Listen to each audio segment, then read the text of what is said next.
Hello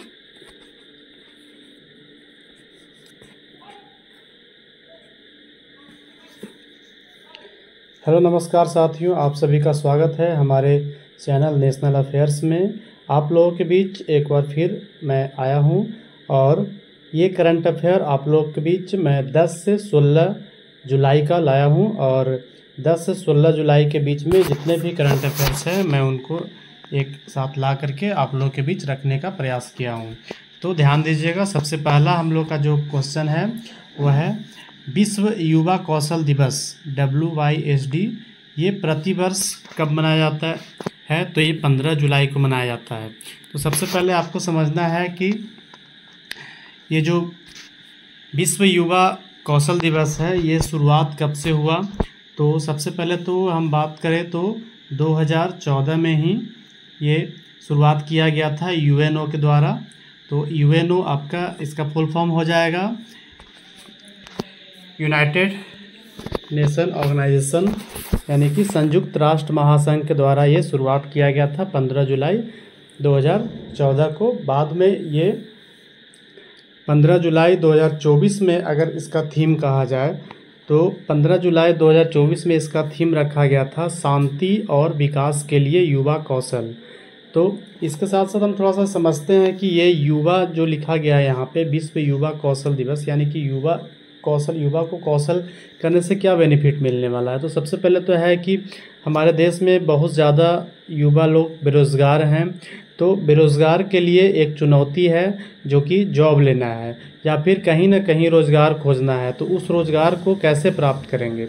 तो उस रोज़गार को प्राप्त करने के लिए यहाँ पे विश्व युवा कौशल दिवस लाया गया है, जिसमें युवाओं को स्किल्ड करके तकनीकी डेवलप करके उसके बाद इनको अच्छे से अच्छे कंपनियों में जॉब देना। तो सबसे पहले हम बात करते हैं कि यही विश्व युवा कौशल दिवस है। इसके ही तर्ज पे हमारे देश के प्रधानमंत्री कौशल विकास योजना का शुरुआत किए थे। तो कौशल विकास योजना का शुरुआत कब हुआ था? तो कौशल विकास योजना का शुरुआत हुआ था 15 जुलाई को ही हुआ था, लेकिन यह 2015 से चलते आ रहा है। तो इसमें भी क्या है कि पूरे देश भर में हर ब्लॉक स्तर पे यूथ को डेवलप करने के लिए, यूथ को स्किल्ड करने के लिए अलग अलग कोर्सेज चलाया जा रहा है, जहाँ पे 2 मंथ का, 4 मंथ का, 6 मंथ का कोर्स कराया जा रहा है और उनको सर्टिफिकेट दिया जा रहा है। तो उस सर्टिफिकेट के माध्यम से इन लोग कहीं भी देश में कहीं भी जॉब ले सकेंगे। तो आपको क्या समझना है यहाँ पे? सबसे पहले तो कि विश्व युवा कौशल दिवस कब मनाया जाता है? तो 15 जुलाई को मनाया जाता है। चलते हैं अगले क्वेश्चन पे। तो गुजरात के क्रूज भारत मिशन से जुड़ने वाला पहला राज्य बन गया है। तो गुजरात जो है क्रूज मिशन से जुड़ने वाला पहला राज्य बना है। चलिए क्रूज मिशन के बारे में थोड़ा सा जानते हैं। तो क्रूज मिशन है क्या? तो क्रूज मिशन जो है समुद्री यातायात को बढ़ावा देने के लिए है। जो भी समुद्री यातायात है उसको बढ़ावा देने के लिए है। तो समुद्री यातायात को बढ़ावा देने के लिए सबसे पहला राज्य जो है मंजूरी दिया है, तो वही राज्य कौन सा है? गुजरात है। गुजरात ने सबसे पहले इसको मंजूरी दे दिया है और गुजरात के पास सबसे ज़्यादा तटीय रेखा भी है। तो गुजरात के पास अगर कहा जाए तो भारत का सबसे लंबा तट रेखा है। तो तटीय क्षेत्र भी अगर बात करें तो सबसे ज़्यादा किसके पास है? गुजरात के पास है। तो देखिए गुजरात इस तरह से आपको मैप में इस तरह से नज़र आएगा। तो सबसे ज़्यादा तटीय क्षेत्र किसका है? गुजरात का। तो इसमें आपका कितना है? लगभग आपका 2340 किलोमीटर लंबा समुद्री तट है और इसके द्वारा हम लोग यातायात को बढ़ावा दे सकते हैं। तो गुजरात को यह मिशन सबसे पहले अगर माना है तो इनको एक जिम्मेदारी सौंपा गया है कि आप इसको आगे तक ले करके जाएं। चलिए अब हम आगे बात करते हैं। BL वर्मा केंद्रीय सामाजिक न्याय राज्य मंत्री हैं। इनके द्वारा शुरू किया गया है 75वां PMDK योजना का उद्घाटन किया गया है। तो सबसे पहले समझिए कि PMDK है क्या? तो प्रधानमंत्री दिव्यासा केंद्र है ना, इसका फुल फॉर्म क्या हो जाएगा? प्रधानमंत्री दिव्यासा केंद्र है।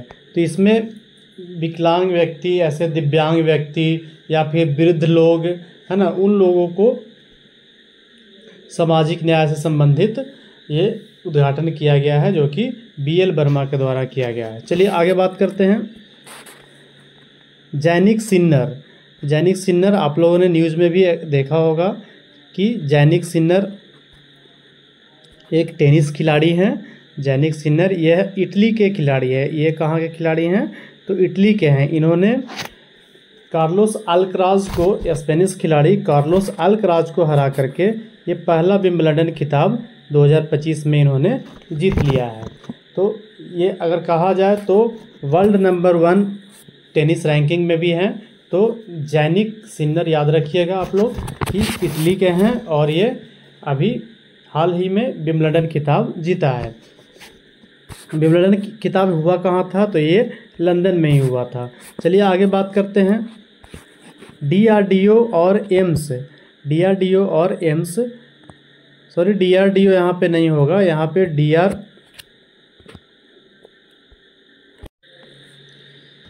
चलिए तो यहाँ पे ये DRDO नहीं है, DRDL है। तो यहाँ पे ध्यान रखिएगा, DRDL है।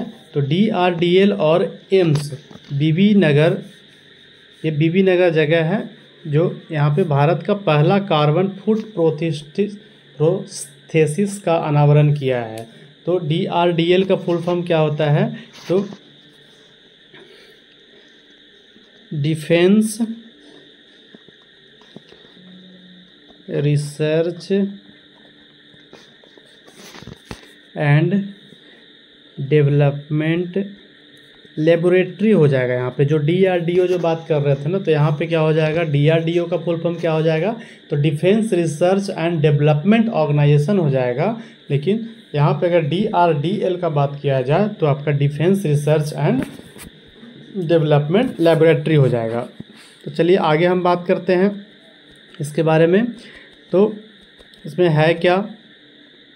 तो ये एक कार्बन फुट का मतलब क्या होता है? पैर हो जाता है। तो यानी कि ऐसे तकनीक का विकसित किया गया है जिसमें आपको कार्बनिक युक्त पैर आपका लगाया जाएगा, जो कि कम से कम खर्च में आपको मिल जाएगा।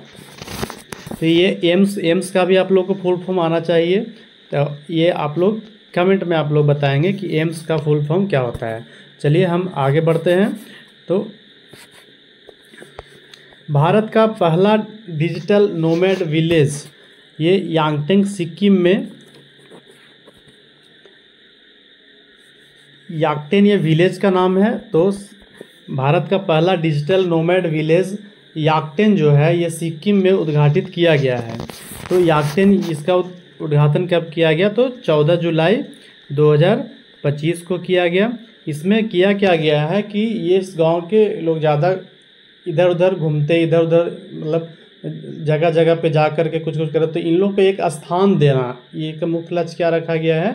इन लोग एक स्थान देना है और उस स्थान पे ये अपना डेवलपमेंट का काम करेंगे। जैसे कि इन लोग को खाने पीने का व्यवस्था, इन लोग का इलाज का व्यवस्था, इन लोग का स्कूलिंग का व्यवस्था, तो ये सब व्यवस्था यहाँ पे किया जाएगा। तो सिक्किम में यांगटेंग गाँव है, इनको नोमैड विलेज घोषित किया गया है, यहाँ पे उद्घाटन किया गया है।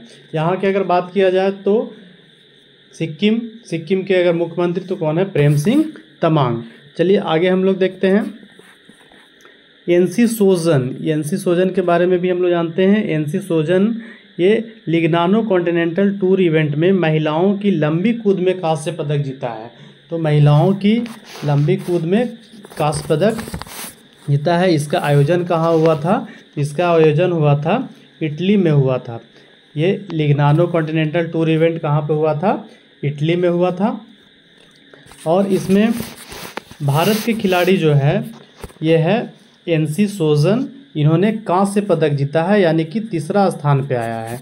और पहला स्थान पे अगर बात किया जाए तो ये ऑस्ट्रेलिया के हैं, इनका नाम है डेल्टा अमिडजोस्की, है ना। इन्होंने गोल्ड मेडल लिया है और इन्होंने 6.47 मीटर का लंबी कूद लगाया है। ये ऑस्ट्रेलिया के हैं डेल्टा, जिन्होंने गोल्ड मेडल लिया। और उसके बाद अगर बात किया जाए तो एक है साउथ अफ्रीका की है, ये है, इनका नाम है डेनियल नोल्टे। इन्होंने सिल्वर मेडल लिया है। इन्होंने भी 6.4 चलिए हम भारत का तो बात ही नहीं किए। लंबी कूद के कांस्य पदक में एनजी सोजन ने कितना लंबा दूरी तय कूद लगाया, तो इनका है 6.36 मीटर, जो कि पहले के कंपेयर में कहीं ज़्यादा है। चलिए आगे हम बात करते हैं।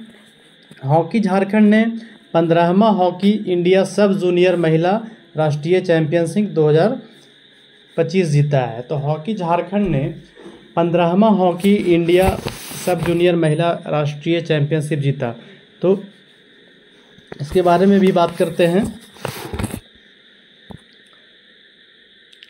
चलो झारखंड के बारे में जानते हैं। तो झारखंड का स्थापना कब हुआ था, आप लोग कमेंट में बताएंगे हमको। ऐसे 2000 ईस्वी हम बता देते हैं, तो मिनी डेट आप लोग सिर्फ कमेंट में बताएंगे। चलिए आगे हम बात करते हैं। मैराथन आइकन फौजा सिंह। मैराथन आइकन कौन है? फौजा सिंह है, जिनका निधन पंजाब के सड़क दुर्घटना में हो गया और 114 वर्ष की आयु में इनका निधन हो गया है।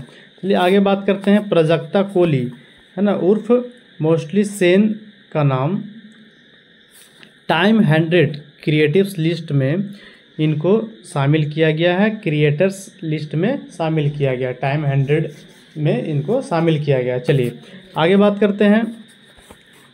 भारत ने 57वें अंतर्राष्ट्रीय रसायन ओलंपियाड में 4 पदक जीते हैं।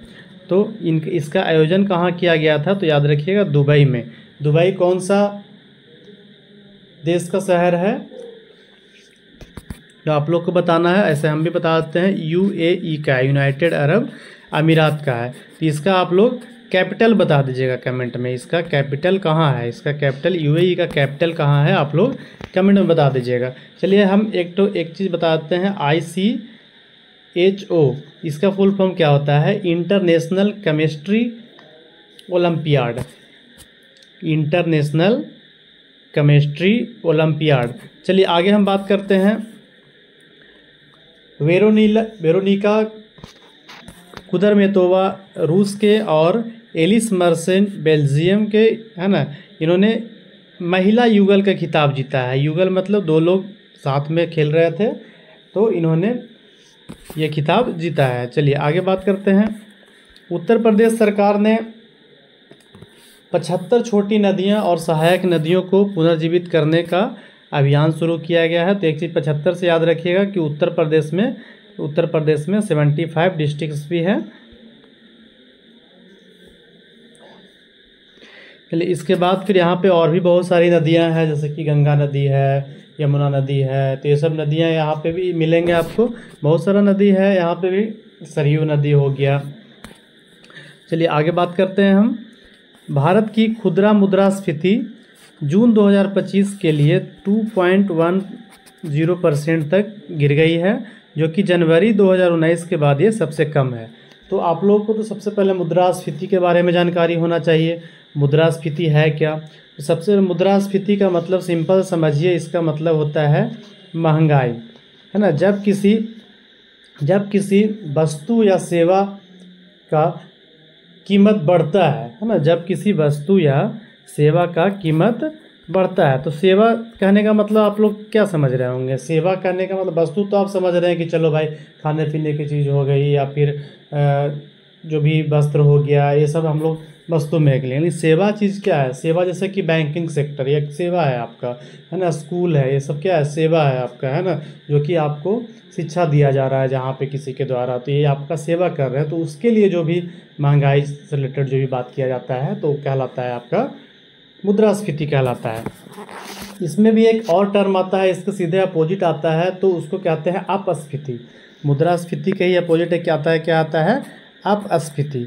तो अपस्फीति क्या है? तो इसका सीधे उल्टा है। जब किसी वस्तु या सेवा की कीमत में क्या हो जाता है, इसमें तो हो गया कि वस्तु और सेवा का कीमत में बढ़ा, तो क्या बोलेंगे? मुद्रास्फीति। अगर किसी वस्तु और सेवा की कीमत अगर घटता है, किसी वस्तु और सेवा की कीमत घटता है, तो उसको क्या बोलेंगे? हम अपस्फीति बोलेंगे। क्या बोलेंगे? अपस्फीति बोलेंगे। चलिए आगे देखते हैं।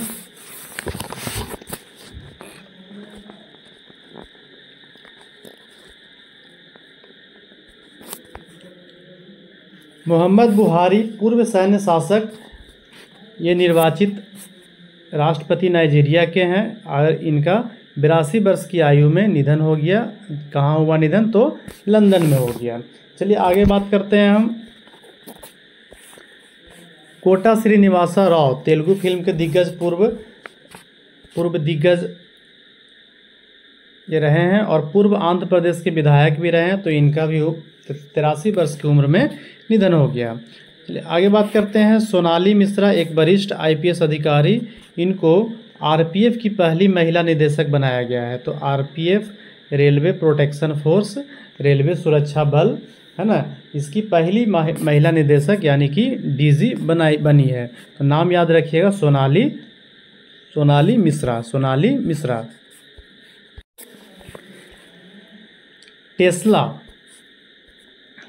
टेस्ला ये 15 जुलाई को मुंबई में अपना पहला भारत अनुभव केंद्र खोलेगा। सबसे पहला अनुभव केंद्र कहाँ पे खोलेगा? तो ये भारत के मुंबई में खोलेगा। तो अगस्त में अंत तक में डिलीवरी भी शुरू हो जाएगा। तो सबसे पहले समझिए ये टेस्ला कहाँ का कंपनी है? तो टेस्ला है आपका अमेरिका का कंपनी है। एलोन मस्क का है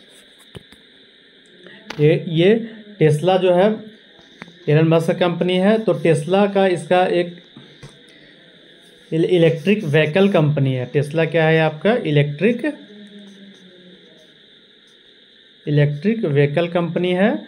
और ये फर्स्ट शोरूम कहाँ लॉन्च किया गया है? तो मुंबई में लॉन्च किया गया है। तो इसी के साथ साथ अगर दूसरा बात किया जाए तो पहला हो गया, अगर दूसरा बात किया जाए तो कहाँ? दिल्ली NCR में भी बहुत ज़ोर तोर से काम चल रहा है। तो यहाँ भी शुरुआत होगा।